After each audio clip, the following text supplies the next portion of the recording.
બહુ જ અગત્યની વાત છે કે આપણા છોકરાઓને જ્યારે આપણે ના પાડીએ છીએ કે તમે ગુટખા ન ખાઓ, તમે શરાબ ન પીઓ, તમે ફોન ઓછો વાપરો, તમે રાત્રે ન રખડો, ત્યારે આ બધું કહેવા માટે પહેલાં આપણે તો બંધ કરીએ. પોતે ગુટખા ખાતા મા બાપ કેવી રીતે કહેશે કે તમે તમાકુ છોડી દો? એક માણસ હતો, એ પોતાના દીકરાને લઈને એક સાધુને ત્યાં ગયો અને ત્યાં જઈને એણે કહ્યું કે બાપજી, મારો દીકરો છે ને ગળ્યું બહુ ખાય છે, એને કૃમિ થઈ ગયા છે, એની તબિયત ખરાબ છે, ડૉક્ટરને અમે બહુ વાર બતાવ્યું, ડૉક્ટર કહે છે ગળ્યું બંધ કરો, પણ એ માનતો નથી. એટલે સાધુ પેલા ભગવા પહેરેલા ફેન્સી સાધુ નહોતા બિચારા, સારા સાધુ હતા. એટલે એમણે કહ્યું કે તું એને 2 દિવસ રહીને લઈને આવજે. એટલે 2 દિવસ રહીને માણસ લઈને ગયો. એટલે સાધુએ કહ્યું કે બેટા, ગળ્યું નહીં ખાવાનું, ગળ્યું ખાવાથી કૃમિ થાય. તું મને વચન આપ કે તું દિવસમાં 1 જ ચોકલેટ ખાઈશ, કંઈ પણ 1 જ વાર ગળ્યું ખાઈશ, બસ. પછી પાછું બીજે દિવસે. પછી એને આ સલાહ આપી. પહેલા આપણે તો છોડીએ. માંગરોળમાં જૂનાગઢમાં ઊભા હોય પપ્પા અને ફોન પર કે હું મુંબઈ છું. તમારું બાળક નાનકડું 5-6 વર્ષનું બાજુમાં ઊભું હોય, આમ જુએ કે આપણે માંગરોળમાં છીએ કે મુંબઈમાં છીએ. અને પછી 2 જ મિનિટમાં પપ્પા કે બેટા જુઠ્ઠું નહીં બોલવાનું, બહુ ખરાબ કહેવાય. કોનું માને? મમ્મી આખો દિવસ વઢે, ટીવી નહીં જોવાનું, ટીવી બંધ કરી દે, જમતી વખત ટીવી નહીં જોવાનું, ટીવી બંધ કરી દે. અને પછી મમ્મીની બેનપણી આવે એટલે કે જા બેટા થોડી વાર કાર્ટૂન જો. શું સાચું ને શું ખોટું? બાળક સમજે શું? જોવાનું કે નહીં જોવાનું? જુઠ્ઠું બોલવાનું કે નહીં બોલવાનું? મમ્મી ફોન ઉપર કોકને કહેતી હોય મારી સાસુ તો નકામી છે ને, મારી સાસુ તો આવી છે ને, મારી સાસુ તો તેવી છે ને, અને પછી થોડીક જ વારમાં જો સાસુ આવી ગઈ કે ઘરમાં રહેતા હોય કે ઉપરથી નીચે ઉતરે એટલે કે બા ચા કરી દઉં. બાળકે જોયું તમને 2 રીતે વર્તતા.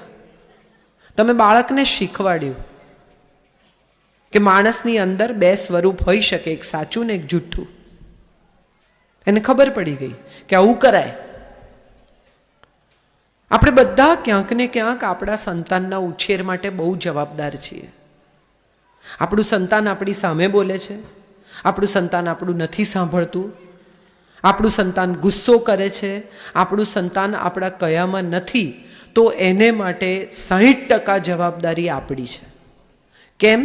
કારણ કે જ્યારે એ બાળક ઉછરી રહ્યું હતું ત્યારે એના પાયામાં થોડું ખાતર, થોડો સૂર્યપ્રકાશ, થોડું પાણી નાખવાનું રહી ગયું. નિંદણ કાઢવાનું હતું વધારાનું, એ રહી ગયું. હવે એવો સમય છે કે એ તો પાક્કો છોડ થઈને ઊભું થઈ ગયું છે. હવે તમે એને વાળી નહીં શકો. ધીરે ધીરે વૃક્ષ થઈ જશે. તોછડાઈનું વૃક્ષ, ગુસ્સાનું વૃક્ષ, અપેક્ષાઓનું વૃક્ષ, ચીડનું વૃક્ષ, તિરસ્કારનું વૃક્ષ, સ્વાર્થનું વૃક્ષ. અને તમે કેવી રીતે બદલશો? ઘણા માતા પિતાને એવું લાગે છે કે મોડું થઈ ગયું છે, પણ મારે એક બહુ મજાની વાત કહેવી છે. એક પિતા હતા, એનો છોકરો રોજ ઝઘડે ને એમ કે મને મારો ભાગ આપી દો, મારે તમારી જોડ નથી રહેવું, મને મારો ભાગ આપી દો, બસ મારે તમારી જોડ નથી રહેવું, મને ભાગ આપી દો. એટલે એક દિવસ એના પપ્પાએ કહ્યું સારું, હું તને ભાગ આપી દઈશ, તું $1 કમાઈને લઈ આવ, ખાલી $1, વધારે નહીં.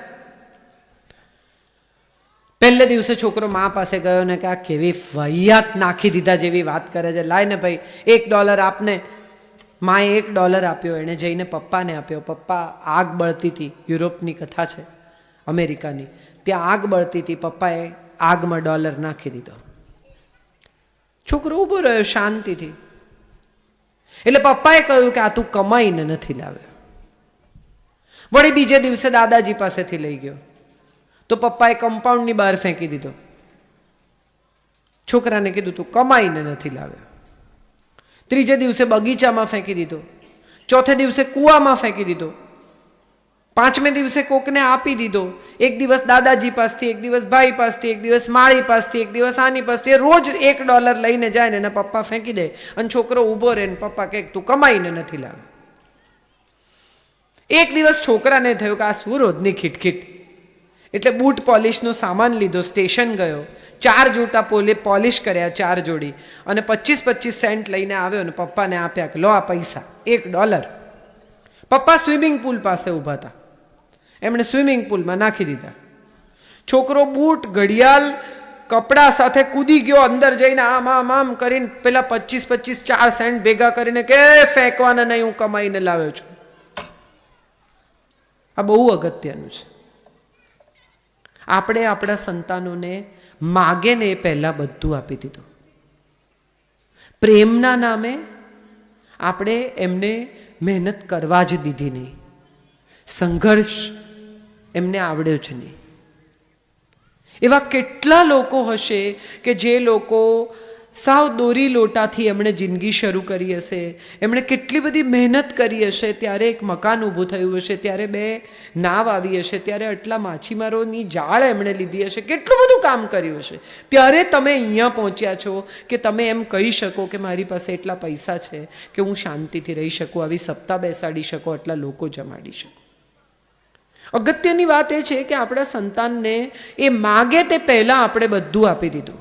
17 વર્ષના થયા એટલે સ્કૂટર અપાવી દીધું, આમ કર્યું એટલે આ આપી દીધું, ₹5 માંગ્યા તો ₹10 આપી દીધા, 2 શર્ટ જોઈતા હતા તો 12 આપી દીધા. હવે એવો સમય છે કે એમને એવું લાગે છે કે આ એમનો અધિકાર છે, આપણી ભલમનસાઈ નથી.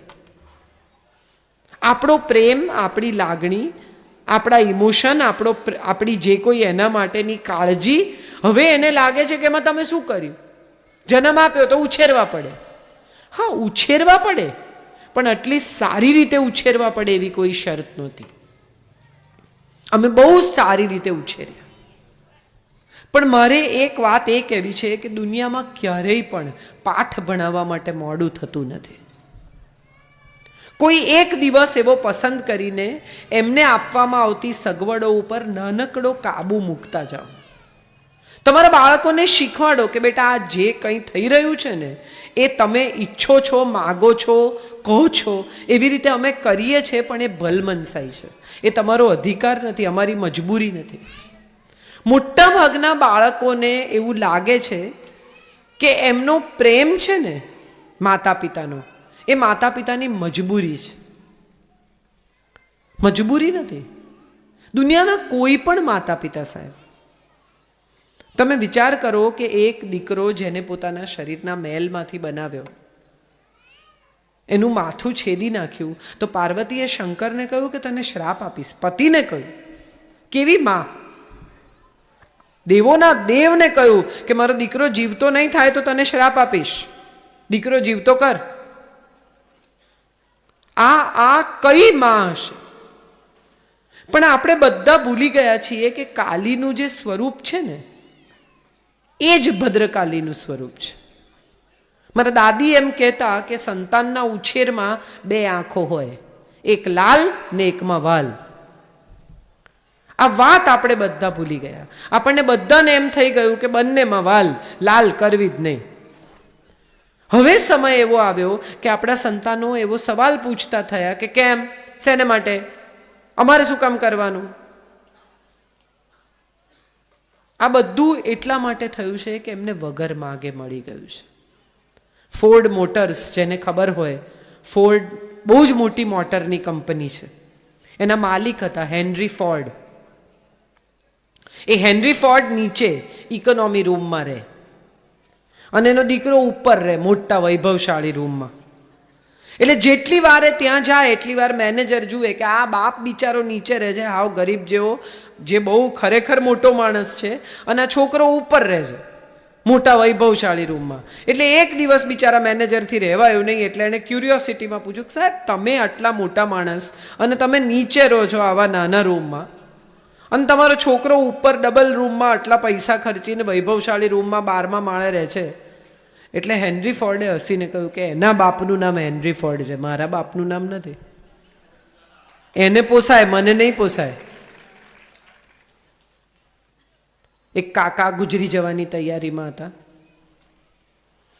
એટલે એમણે પૂછ્યું કે મોટો દીકરો ક્યાં છે? એટલે મોટો આવ્યો. એણે કહ્યું, આ રહ્યો પપ્પા, તમારી પાસે જ છું. કે વચલો? એટલે વચલો આવ્યો, પપ્પાના માથે હાથ ફેરવ્યો કે આ રહ્યો પપ્પા, તમારી પાસે જ છું. કે નાનો? એટલે નાનો આવ્યો, આ રહ્યો પપ્પા, પગ પકડી લીધા. અરે કે મૂર્ખાઓ, બધા અહીંયા છો, દુકાન બંધ છે. તમારા સંતાનો તમારી પાસે છે એનો આનંદ નથી, દુકાન બંધ છે એનું દુઃખ છે. આપણે પણ જવાબદાર છીએ ક્યાંક ને ક્યાંક, કશેક ને કશેક. એમને સાચી દિશા નથી બતાવી શક્યા, સાચો રસ્તો નથી બતાવી શક્યા. માત્ર નવી પેઢીને બ્લેમ કરવાથી કંઈ નહીં થાય, નવી પેઢી ઉપર આક્ષેપો કરવાથી કંઈ નહીં થાય. નવી પેઢી પાસે ખૂબ જ્ઞાન છે, ખૂબ માહિતી છે. તમે એમને પૂછો કે અહીંથી અમદાવાદ કેવી રીતે જવાનું, એટલે તમને આખો રસ્તો ગૂગલ ઉપર મેપ ડાઉનલોડ કરીને આપી દેશે કે આમ જવાય. આપણે પૂછતા પૂછતા જઈએ. તમે એને પૂછો કે ફલાણો માણસ ક્યાં જન્મ્યો હતો, એનો બાયોડેટા શું છે, એટલે તમને 5 મિનિટમાં ગૂગલ પર શોધી આપશે. સમજાવવાનું એ છે કે તમને રસ્તો આપશે જીપીએસ. અહીંથી માંગરોળથી નીકળીને અમદાવાદ કેવી રીતે જવાનું એનું જીપીએસ આપશે કે પછી જમણી બાજુ, પછી ડાબી બાજુ. પણ એમાં ડાયવર્ઝન ક્યાં આવશે એ તો જાતે પસાર થાવ તો જ ખબર પડે. એ ગૂગલ નહીં બતાવે. ખાડા ક્યાં આવશે, ક્યાં તમારી ગાડી આમ ઊંચી નીચી થશે, ક્યાં પંક્ચર પડે એવા રસ્તા આવશે, એ તમને કોઈ નહીં બતાવે. અને એ પ્રવાસ કરવાથી જ ખબર પડશે.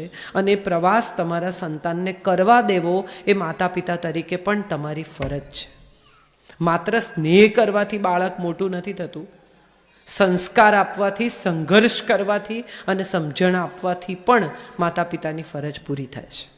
આપણે બધાએ માત્ર સ્નેહ આપ્યો, માત્ર લાડ કર્યા, માત્ર પ્રેમ કર્યો, ભૂલી ગયા આ વાત કે એને સંઘર્ષ કરવા દેવો પડશે. આજના છોકરાઓ બધા વ્યસનમાં કેટલા બધા ઘૂસી ગયા છે. શરાબ, ગુટખા, હવે મોટા શહેરોમાં તો ગાંજો, વીડ એટલી બધી હદે પ્રવેશી ગયું છે કે કોણ કયું છોકરું શું કરે છે એ એના મા બાપને ખબર જ નથી. અડધા છોકરાઓ દરવાજા બંધ રાખે છે, એના બંધ દરવાજાની પાછળ એ શું કરે છે એની તમને ખબર નથી.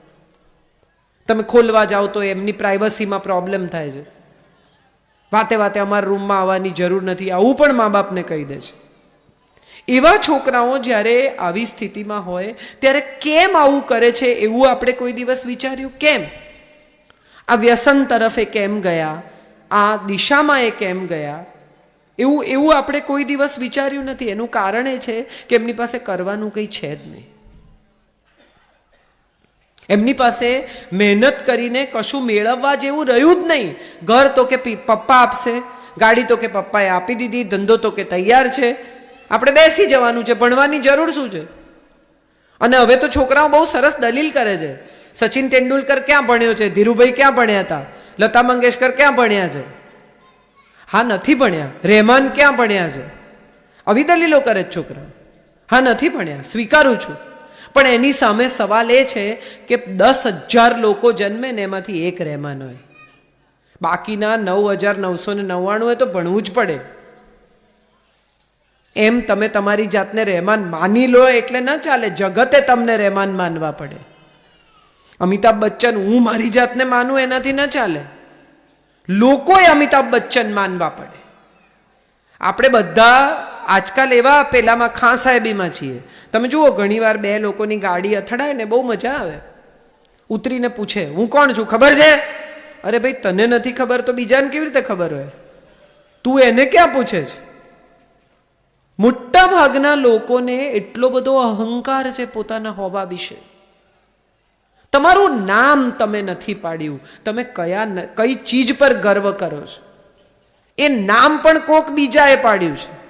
તમારી અટક તમને તમારા પરિવાર તરફથી મળી છે.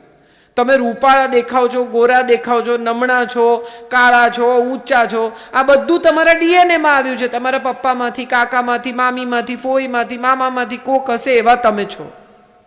તમે શું કર્યું? તમે તમારું વ્યક્તિત્વ બનાવ્યું. લોકો તમને ચાહે છે કારણ કે તમારામાં એવો ગુણ છે, કારણ કે તમે એવા માણસ છો કે તમે કોઈને ત્યાં જાઓ ને તો એમ થાય કે વાહ આવ્યા. ઘણા એવા હોય કે ક્યારે જશે પૈસા, ઉઠે તો સારું. હવે લોકો બગાસા ખાય, ચા પીવડાવી દે, પછી એમ કે અમારે બી નીકળવાનું છે, આપણે નીકળીએ. એની જોડ નીચે ઉતરે, બહાર જાય અને ચક્કર મારીને પાછા આવે, કાશ ગયા. તમે જ નક્કી કરો છો તમારા બીજા લોકો સાથેના સંબંધો, કોઈ બીજું નક્કી નથી કરતું. કેટલા બધા સમાજોમાં હમણાં તો હું બહુ જ જોઉં છું. મને તો વાત કરી કે અમારે ત્યાં દહેજ નથી, દીકરીઓ માટે બહુ જ પ્રેમ છે, દીકરીઓને બહુ પ્રેમથી ઉછેરવામાં આવે છે. હવે તો લગભગ દીકરાઓની સમોવડી ભણાવવામાં આવે છે. બહુ આનંદની વાત છે. પણ કેટલા બધા સમાજોમાં દીકરી પરણીને આવે એટલે પોતાની દીકરી કંઈ બી પહેરતી હોય, પુત્રવધુએ સાડી જ પહેરવાની, આવો આગ્રહ હોય. સાડી પહેરેલી, લાજ કાઢેલી પુત્રવધુ ગાળો બોલે ને ચાલે, પણ પંજાબી પહેરેલી, પેન્ટ પહેરેલી પુત્રવધુ સેવા કરે ને એ ન ચાલે. આપણે બધા કપડા ઉપરથી માણસને જજ કરીએ છીએ. કોણ શું પહેરે છે? ભગવા પહેરે એટલે પવિત્ર, પંજાબી પહેરે અથવા પેન્ટ પહેરે એટલે એ મોડર્ન. કપડાં તો તમારી સગવડનો એક ભાગ છે. તમે શું પહેરો છો એની સાથે તમારા અસ્તિત્વને કોઈ લેવા દેવા નથી. બાકી ગાંધીને કોઈએ આટલું બધું માન આપ્યું હોત? ભિખારા જેવા પોતડી પહેરીને ફરતા હતા. આખા જગતે રાષ્ટ્રપિતા કયા. કોઈ એવું ના કીધું કે સૂટ નથી પહેરતા, સ્ટાઇલમાં નથી રહેતા, હાવ ભંગાર જેવા ખાદીનું આમ ઓઢીને આવી જાય છે. કશું આવડતું જ છે નહીં, કપડાં પહેરતા નથી આવડતા. વિક્ટોરિયાને મળવા ગયા ત્યારે પણ એ જ પહેરીને ગયા જે એનો પોશાક હતો. કેટલી મોટી વાત છે. ગાંધીનું દાંપત્ય જીવન, એમના લગ્ન જીવનને 58 વર્ષ થયા, 58 યર્સનું લગ્ન જીવન. અને કેવો પ્રેમ. એક દિવસ બીબીસીમાંથી કોઈ ઇન્ટરવ્યૂ કરવા આવ્યું અને પૂછ્યું કે તમારા જીવનમાં જોયેલી સૌથી સુંદર સ્ત્રી કઈ બાપુ? એટલે એમણે કહ્યું કસ્તુરબા. તમે કસ્તુરબાના ફોટા જોયા હોય તો તમને સમજાય કે જરાય સુંદર નહોતા. એટલે પૂછ્યું કે તમારા જીવનમાં જોયેલી સૌથી સુંદર સ્ત્રી કઈ? તો બાપુએ કહ્યું કસ્તુરબા. પછી બીજે દિવસે બધી સ્ત્રીઓ બેસીને આશ્રમમાં ચોખા વણતી હતી. એટલે કોઈકે બાની મશ્કરી કરી કે બા, ગઈકાલે બાપુનો ઇન્ટરવ્યૂ કર્યો ને એમાં બાપુને પૂછ્યું કે તમે જોયેલી સૌથી સુંદર સ્ત્રી કઈ? તો બાપુએ કહ્યું કસ્તુરબા. એટલે બાએ હસીને કહ્યું કે બાપુએ કહ્યું તો સાચું જ કહ્યું હશે, એ કદી જુઠ્ઠું નથી બોલતા. કેટલો પ્રેમ. બંને એકબીજાની મજાક કરી શકે કોઈ પણ ઉંમરે. આજના જમાનામાં પતિ પત્ની હજી તો લગ્ન નક્કી થાય એ પહેલાં ઈગો પ્રોબ્લેમ શરૂ થઈ જાય. આણે આમ કેમ કીધું, આણે તેમ કેમ કીધું, આ આમ કેમ બોલ્યા, આ આમ કેમ બોલ્યા, તું મારથી ઓછું ભણેલો છે, તારા બાપા પાસે મારથી ઓછા પૈસા છે, તને આ નથી આવડતું, તને આ નથી આવડતું, તારી માએ તને આમ નથી શીખ્યું, તારા બાપાએ તને આમ નથી શીખ્યું. લગ્ન એ માણસને સુધારવાનો કેમ્પ નથી. આપણે બધા તો લગ્નમાં 2 જણા ભેગા થાય ને એટલે એકબીજાને સુધારવા માંડે. આમ નહીં કરવાનું, આમ કરવાનું. રકાબીમાં ચા ના પીશો ભાઈ સબડ કરીને, તો સામે કે તું આજથી દાળ ભાત ના ખા સબડકા બોલાવીને, સારી નથી લાગતી. કોક કે આવા લાલ પીળા કપડાં ના પહેરીશ, સેજે સારી નથી લાગતી. હવે જો બધા કેવા કલર પહેરે છે, તો પેલી કે તમે આવા વાળ ના ઓળશો તેલ નાખીને ચપ્પટ. જે માણસને જેવો છે એવો સ્વીકારી શકવાની આપણી તાકાત જ નથી. તમે કોઈ દિવસ સવારના સૂરજ ઉગતો હોય એ જોઈને એવું કીધું છે કે આમાં થોડો ગુલાબી રંગ નાખ્યો હોય ને તો વધારે સારો લાગે? કોઈ ગુલાબ ખીલ્યું હોય તો તમે એમ કહો કે આમાં 20 પાંદડી વધારે હોત ને સાહેબ તો એવી જબરજસ્ત લાગી હોત. તમે કોઈ દિવસ ઈશ્વરની મૂર્તિ સામે જોઈને એવું કહ્યું છે કે આના કરતાં 3 ઇંચ મોટી મૂર્તિ હોત ને યાર તો જબરજસ્ત લાગતો. જે જેવું છે એવું સ્વીકારવું એ માણસ હોવાની પહેલી નિશાની છે. કારણ કે આપણા હાથમાં કશું છે જ નહીં. આપણે બધા મહાઅહંકારમાં છીએ. બધું સુધારી કાઢીશું, બધું બદલી કાઢીશું, બધું આમ કરી નાખીશું. સાહેબ, એક મજાની વાત મારે કહેવી છે. મહાભારતમાં જ્યારે યુધિષ્ઠિર રાજા થઈ જાય છે અને હસ્તિનાપુર પર એમનો કાબુ આવી જાય છે, પછી એ રોજ સવારના દાન કરે છે. મહેલના ચોગાનમાં ભિક્ષુકો એકઠા થાય અને યુધિષ્ઠિર બધાને દાન આપે, જે માંગે તે, જેને જે જોઈએ તે. એમાં એક દિવસ એમને સહેજ મોડું થઈ ગયું છે અને છેલ્લો ભિક્ષુક જે બાકી છે એને યુધિષ્ઠિર કહે છે કે ભાઈ તું કાલે આવજે, મને મોડું થાય છે. એ રાજ્યસભામાં જવા નીકળી જાય છે. ભીમ આવી રહ્યા છે, એ ભિક્ષુકને મળે છે અને કે કેમ તું ખાલી હાથે જાય છે? તો કે રાજાજીએ મને કીધું કે આવતીકાલે આવજે. એટલે ભીમ જઈને રાજ્ય દરબારમાં મોટા મોટા અવાજે નગારા પીટવા માંડે છે કે વાહ વાહ વાહ વાહ વાહ. તો યુધિષ્ઠિર પૂછે છે શું થયું આટલું બધું, કેમ વાહ વાહ વાહ કરે છે? અને ત્યારે એને ભીમ કહે છે કે કેટલી મોટી વાત છે, તમે તો કાળ પર વિજય મેળવી લીધો. આવતીકાલે આ ભિક્ષુક હશે એની પણ તમને ખબર છે, તમે હશો એની પણ તમને ખબર છે, અને તમારી પાસે આપવા માટે દાન હશે એની પણ તમને ખબર છે. એટલે આવતીકાલ ઉપર તમારો કાબુ આવી ગયો, હવે તમારે બીજું શું જોઈએ? આપણે બધા ભૂતકાળની ચિંતામાં કેટલો ટાઈમ, આમ ના કર્યું હોત તો સારું થાત ને, પેલી જમીન વેચી ના કાઢી હોત તો સારું થાત ને, મારા પપ્પાને આમ સમજણ ના પડી, મારી મમ્મીને આમ સમજણ ના પડી. 75 વર્ષના માજી હોય ને એ બી એવું કહે કે મને એટલા માગા આવતા હતા પણ આની જોડે પરણાવાય. હવે 75 વર્ષે તમારી જિંદગીમાં કંઈ બદલાવાનું નથી. હજી જો તમને એવું યાદ હોય કે મને માગા આવતા હતા ને આ ભાઈ મને ના ગમ્યા, તો એનો અર્થ એમ થયો કે હજી પણ તમે તમારી જિંદગી સાથે સમાધાન કરી શક્યા નથી. તમને ફરિયાદો જ ફરિયાદો છે. ને કેટલાક લોકો બહુ રસપ્રદ હોય, એને દરેક વાતમાં ફરિયાદ જ હોય, એમને કોઈ ચીજમાં મજા ના આવે. શાહબુદ્દીનભાઈ બહુ સરસ કહે છે, તમે કદાચ સાંભળ્યું હશે.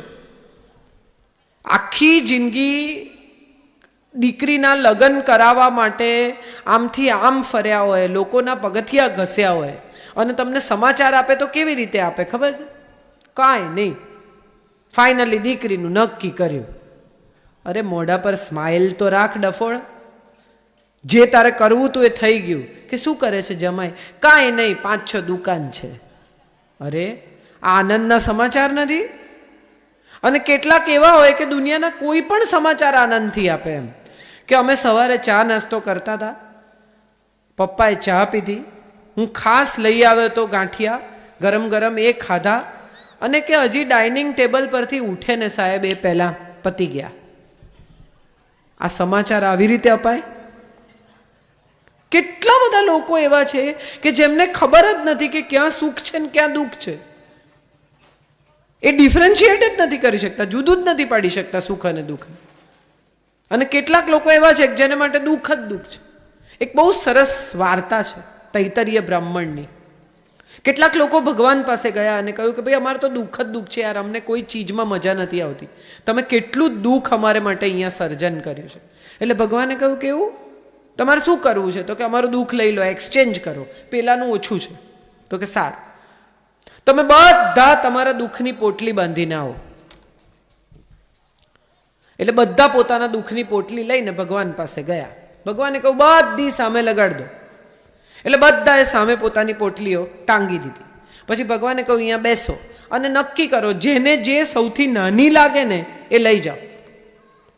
એટલે બધા ઉઠીને ગયા અને જોયું તો છેલ્લે એવી ખબર પડી કે દરેક માણસ ફાઇનલી પોતાની જ પોટલી લઈને ગયો. આપણા બધાના જીવન આમ જુઓ ને તો બહુ સરસ છે. આ દેશમાં એવા ખાલી 2% લોકો છે, 2%, ટ્રસ્ટ મી. 2% લોકો એવા છે જેને 2 ટાઈમનું ખાવાનું મળે છે, જેને માથે પાકી છત છે અને જેને ભવિષ્યની ચિંતા નથી કરવી પડતી, એટલું એનું બેંક બેલેન્સ છે.